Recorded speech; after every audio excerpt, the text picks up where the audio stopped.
देशद्रोही हैं और देश की आज़ादी में सिखों का, मुसलमानों का, पिछड़ों का, दलितों का, वंचितों का, आदिवासियों का जो योगदान है उसका 100वां भाग भी जो है आरएसएस के लोगों का कोई योगदान नहीं है। वही जो है आजमगढ़ में धर्मेंद्र यादव जी प्रत्याशी है, कितना जीत का दावा धर्मेंद्र यादव जी को लेकर आप करते हैं? मैं देखो जमीन की सच्चाई बताता हूँ, पत्रकारिता की लाइन से आया हूँ ना, और मैं ऐसी वैसी पत्रकारिता नहीं किया हूँ, गोदी मीडिया वाली पत्रकारिता नहीं किया हूँ, मैं खोजी पत्रकारिता किया हूँ और 1,80,000 से मैं दावा करके जा रहा हूँ, 1,80,000 प्लस से धर्मेंद्र यादव। 1,80,000 का समीकरण बता दीजिए। समीकरण हाँ। ये जाटव जो मायावती का कोर वोट बैंक हमारा जाटव चमार माना जाता था, 80% पढ़ा लिखा जो तबका है जाटव समाज का, वह आँख मुँह करके जो है संविधान को बचाने के लिए, लोकतंत्र को बचाने के लिए, आरक्षण को सुरक्षित करने के लिए समाजवादी पार्टी की बटन दबाएगा और धर्मेंद्र यादव को ये बोनस पे वोट मिल रहा है। और हमारा निषाद बिरादरी का मैं बता दूं, हमारा निषाद बिरादरी 90% भारतीय जनता पार्टी के साथ इस नाते चली गई थी कि हमारी 17 की जातियाँ मल्लाह केवट बिन धीवर कार गुड़िया तुराहा बाथम माझी भर राजभर को कुमार प्रजापति को अनुसूचित जाति का आरक्षण मिलेगा। और ये हमारी बस्तियों में जाके कहते थे आप ही के पूर्वज राम की नैया को पार लगाने का काम किए, आप लोग तो राम भक्त हो, लेकिन इस समाज का फूलन देवी की प्रतिमा नहीं लगाने दिया। निषाद राज की जयंती है, अखिलेश यादव जी ने दिया था, उसे 5 अप्रैल को उसको खत्म करने का काम किया।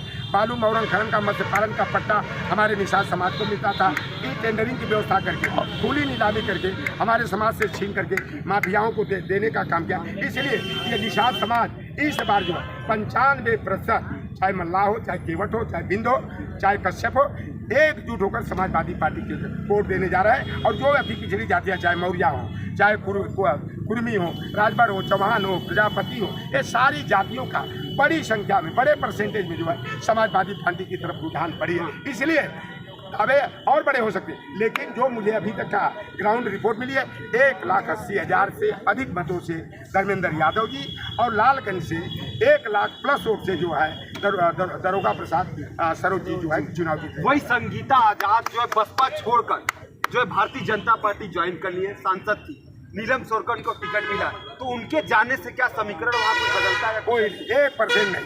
अरे दलबदलुओं के जाने से क्या सकते गया?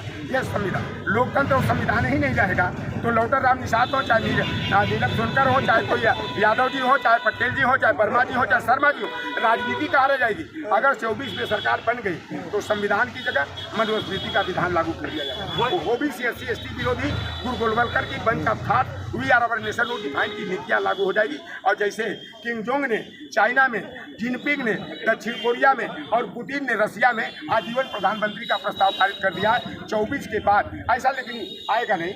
ये 400 पार का नारा दे रहे हैं, असलियत यह है कि 400 पार सीटों पर ये चुनाव हार रहे हैं, इनका खेल खत्म हो रहा है। इसलिए 400 पार यानी कि इंडिया गठबंधन